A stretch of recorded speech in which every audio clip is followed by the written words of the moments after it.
Musim kompetisi tahun 2002-2003, klub raksasa Barcelona harus menjalani takdir turun kasta karena penampilannya yang kacangan, kurang inspiratif, terlihat madesu dan tanpa harapan.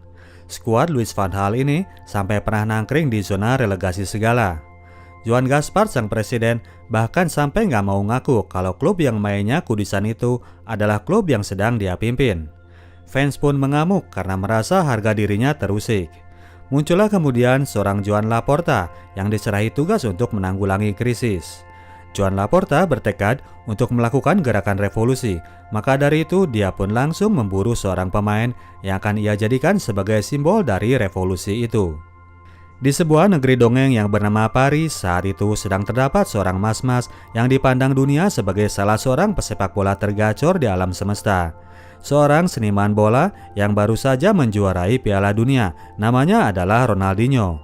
Tidak berlebihan karena memang skill permainan Ronaldinho adalah salah satu yang terbaik untuk saat itu, bersaing dengan Zinedine Zidane. Nikmatnya bakso tetelan, ayam geprek dan ramen setan, tidak ada yang sanggup menandingi kelezatan gocekannya. Namun apalah daya, di klub PSG tempat ia bermain, Ronaldinho malah nggak begitu disukai oleh manajer barunya. Luis Fernandes, sang pelatih, punya visi bahwa semua pemain harus bisa bertahan, termasuk itu pemain depan, dan itu nggak masuk dengan profil seorang Ronaldinho. Barca lah yang kemudian merasa menemukan jodohnya. Masuklah kemudian mereka ke dalam persaingan head-to-head dengan Manchester United yang sudah duluan melakukan kontak. Roberto Assis, abang merangkap manajer Dinho, masuk ke dalam ruangan terpisah untuk melakukan nego dengan kedua belah pihak. Hasilnya adalah tawaran dari MU yang dianggap lebih menggiurkan karena seperti juga sekarang, keuangan Barca saat itu juga lagi empot-empotan. Kabar madesu itu memancing seruan dari Presiden Catalunya yang menganggap bahwa transfer Ronaldinho dirasa urgent bagi kelangsungan hidup rakyatnya. Maka dari itu, tim Barca di bawah Sandro Rosell langsung melakukan manuver mendekati Felipe Scolari untuk membujuk Dinho agar bintang timnasnya itu lebih memilih kepada mereka.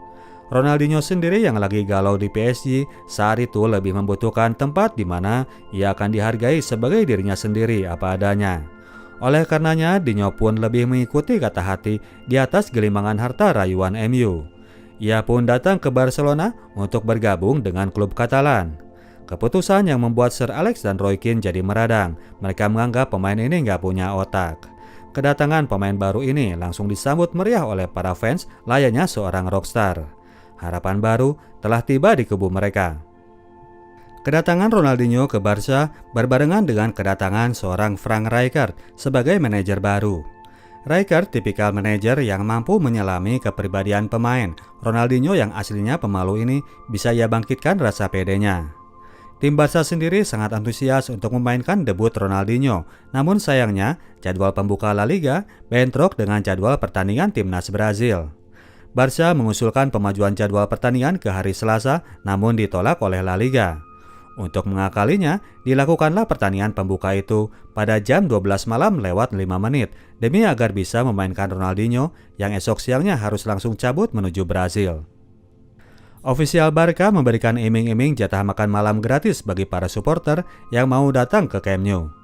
Nyatanya, 80.000 orang masih datang aja meskipun tengah malam buta. Manajer Sevilla, klub yang akan menjadi lawan Barca, awalnya sangat berkeberatan, namun pada akhirnya mereka pun mengayokkan jadwal itu. Pada pertandingan tersebut, gawang Barca ternyata malah jebol duluan di babak pertama.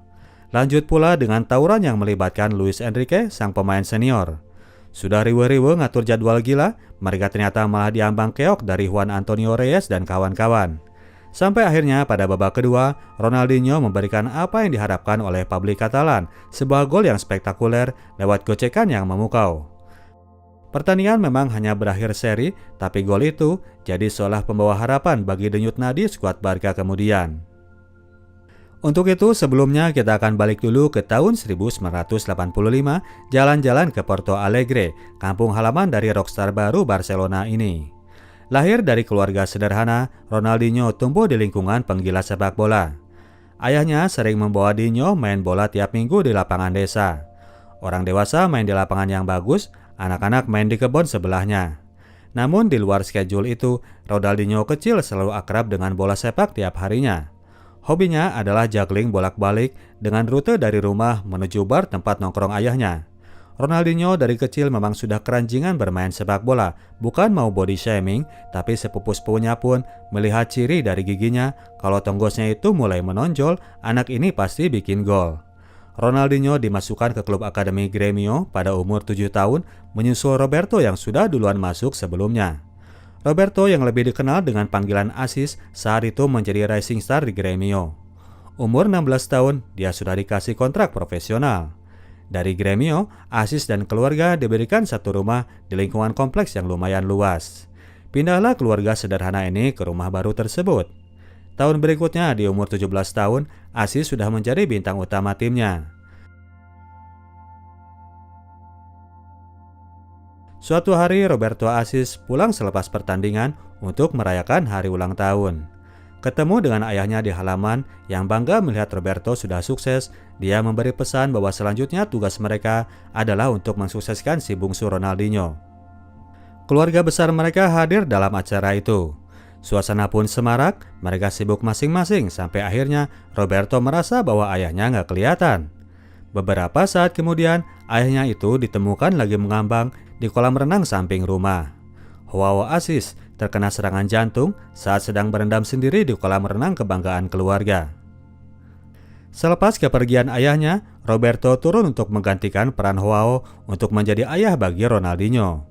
Roberto mengasuh dan melatih adiknya, bahkan mengajaknya pindah kamar bareng dengannya agar anak kecil ini nggak merasa kesepian. Suatu waktu Roberto mengalami cedera fatal yang mengakibatkan dirinya harus absen main bola selama 8 bulan. Cedera yang sangat mempengaruhi penampilannya di kemudian hari. Selepas cedera itu, di tahun 1992, Gremio kemudian menawarkan dirinya untuk bermain di klub Sion Swiss.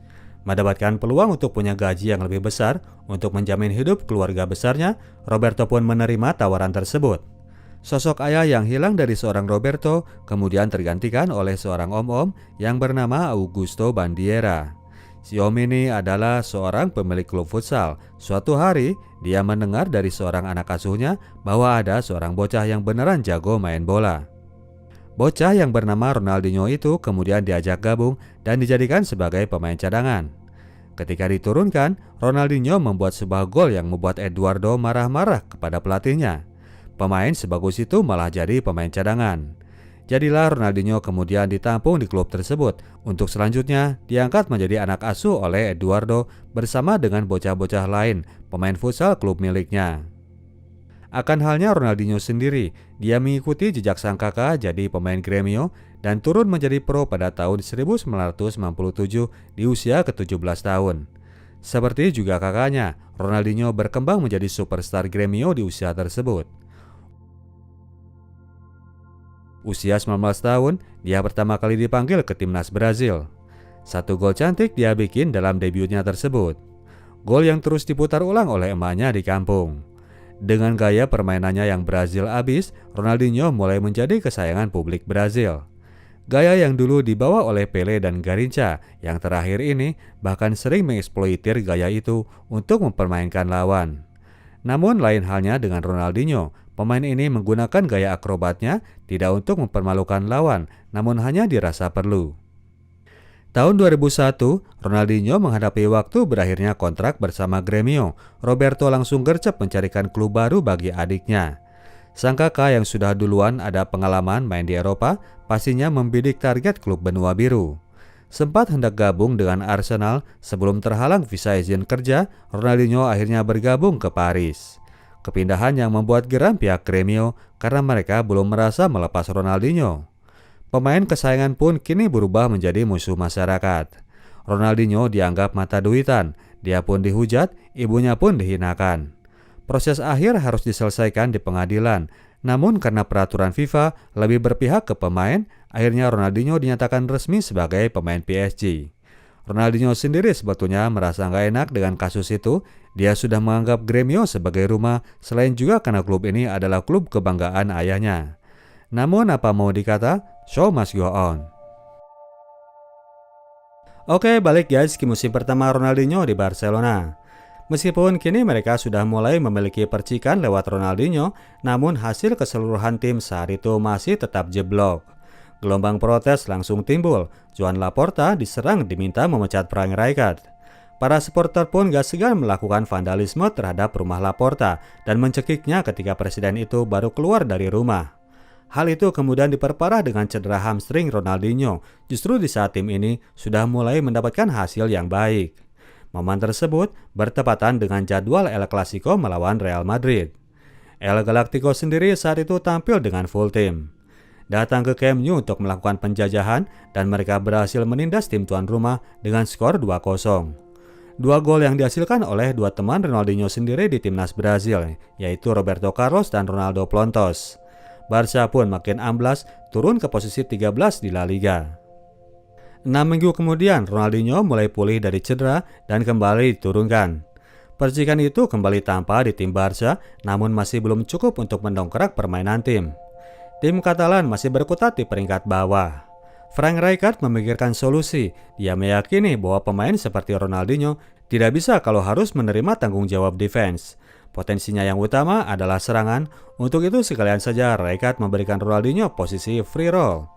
Ronaldinho bebas untuk bergerak semaunya dan menjadi pusat penyerangan tim. 2-3 kali pertandingan, formasi ini masih belum menunjukkan progres. Sampai akhirnya di pertandingan keempat hasil itu mulai tampak. Ronaldinho mulai bermain dengan senyum di muka dan saat itulah gol-gol pun tercipta. Tidak hanya urusan gol, semua sentuhan pemain ini mulai dianggap sebagai sentuhan dewa. Publik Katalan pun kini mulai melihat harapan. Barcelona pun ngebut, mereka berhasil mencatatkan 18 pertandingan tanpa terkalahkan. Tiba waktunya untuk menghadapi musuh besar mereka dalam pertandingan El Clasico di La Liga. El Clasico pertama buat Ronaldinho. Ronaldinho sangat excited menghadapi pertandingan ini. Bermain di Santiago Bernabeu sungguh sangat tidak mudah. Tim Barca dicecar serangan Galacticos di sepanjang babak pertama. Babak kedua akhirnya Real Madrid menjebol gawang Victor Valdes lewat Santiago Solari. Memanfaatkan lengahnya pertahanan Madrid, Barca akhirnya bisa menyamakan kedudukan lewat Patrick Kluivert. Magis itu kemudian muncul di akhir-akhir babak kedua. Sebuah asis yang brilian dan cerdas dari Ronaldinho membuat seorang Xavi yang masih ingusan berhasil mencetak gol kemenangan. Barcelona memenangkan El Clasico di kandang Madrid dengan kehadiran seorang Ronaldinho. Akhir musim itu, Barca memang tidak memenangkan piala apapun, namun mereka berhasil finish di posisi runner-up, mengungguli Madrid yang malah berada di posisi 4. Tahun itu juaranya adalah Valencia. Musim kedua Ronaldinho di Barcelona, dia makin nyaman berada di tempatnya sekarang.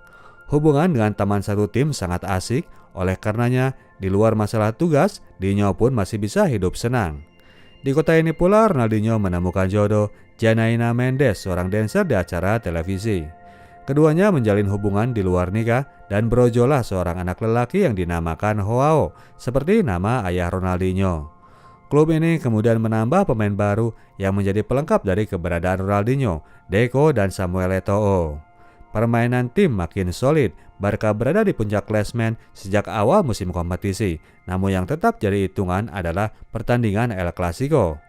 Kali ini sudah tidak ada keraguan, Camp Nou tidak lagi jadi arena biang aib.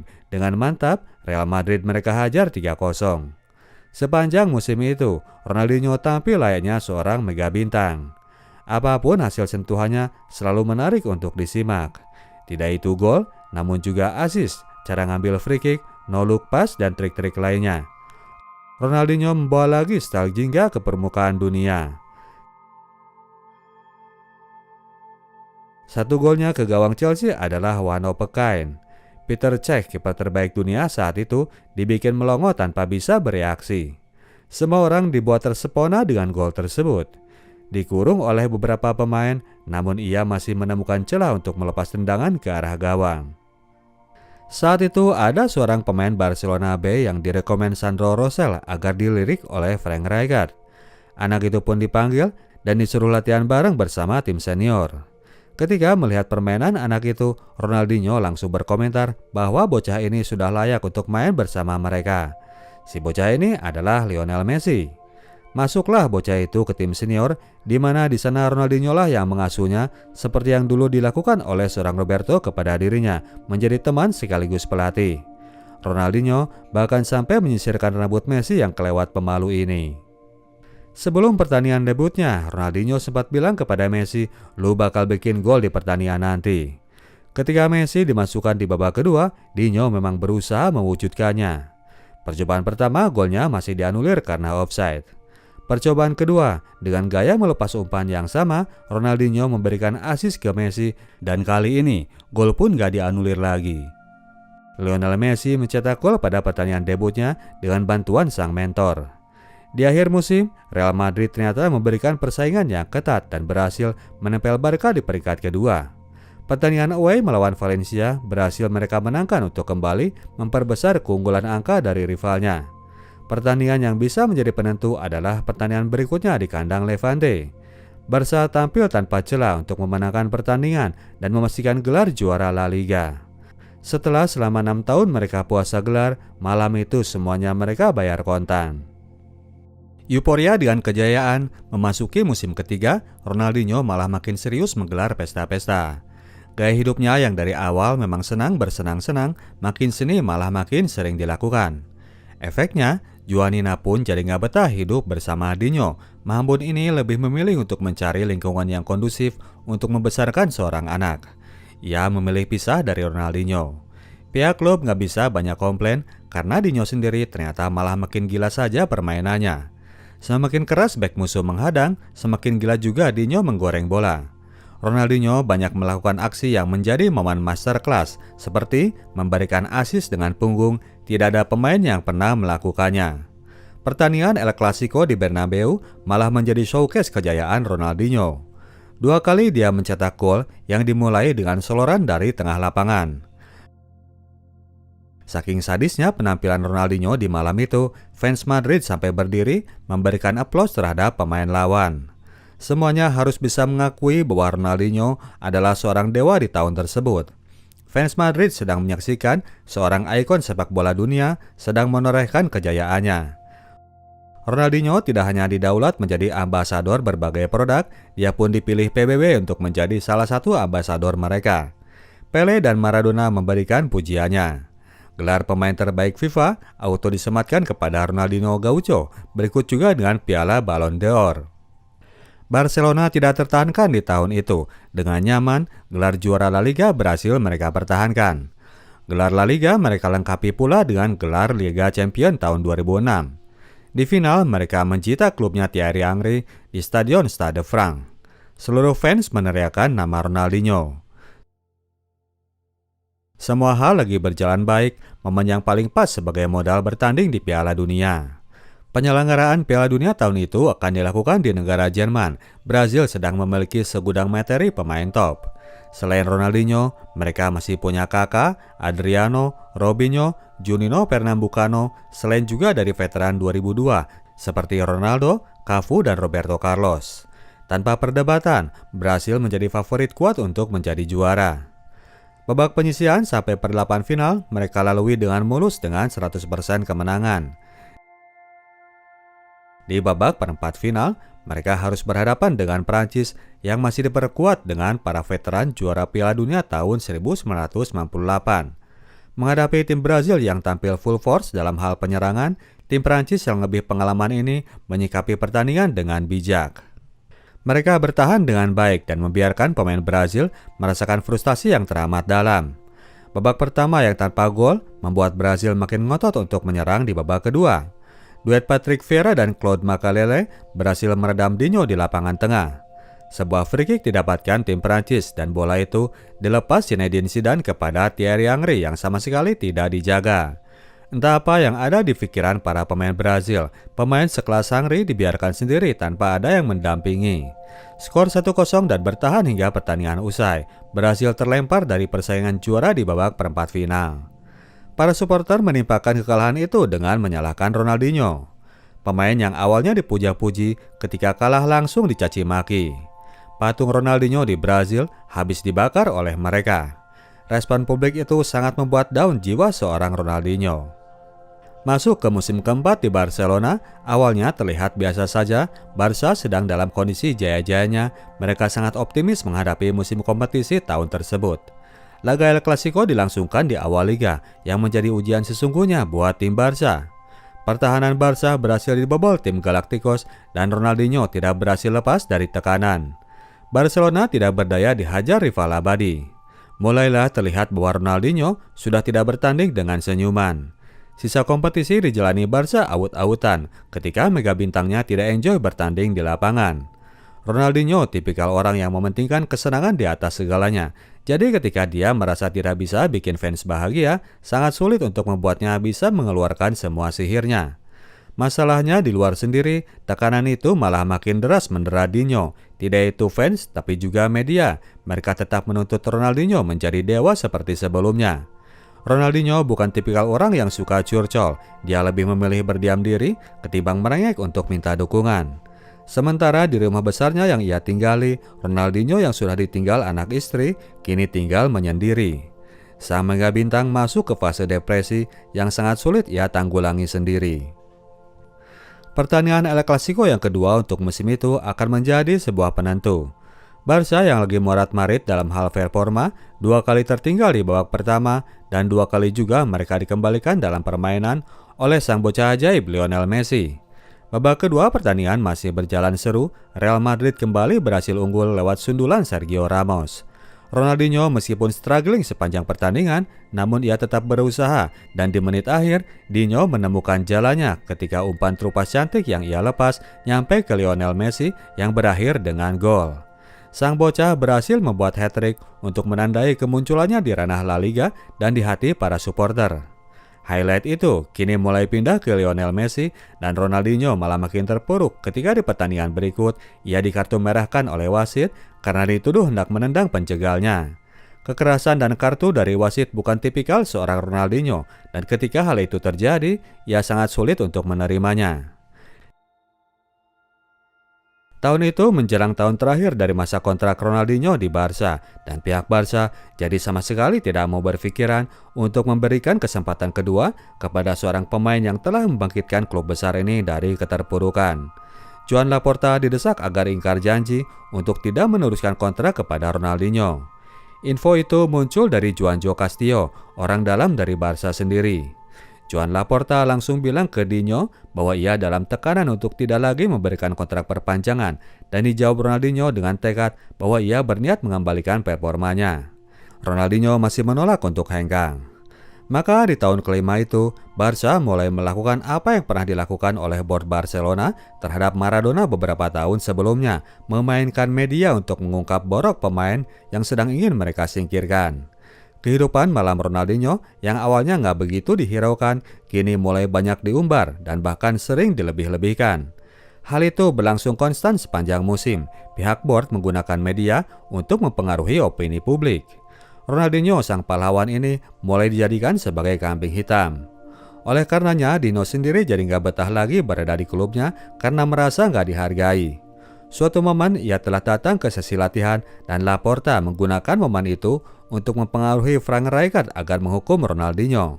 Beberapa jam kemudian, kursi bus pemain tidak memberikan jatah untuk sang megastar.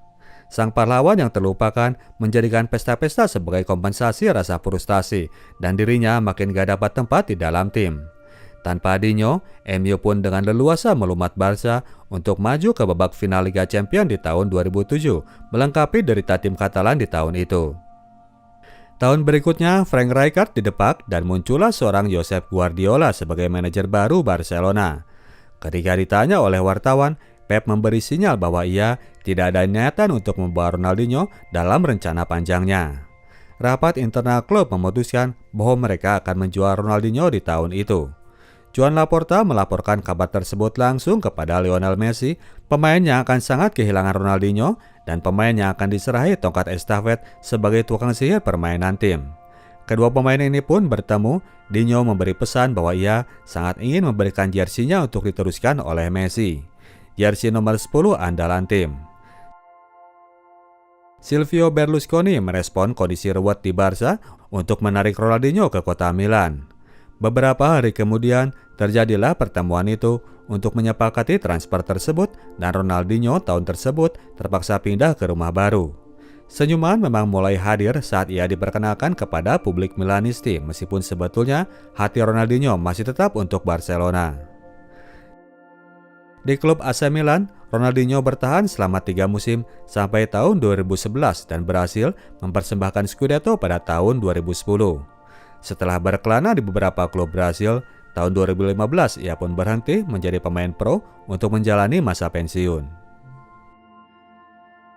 Oke, demikianlah ceritanya Bro dan Sis. Kita tim Sinotok cabut dulu. Sampai jumpa di video kita selanjutnya. Ciao.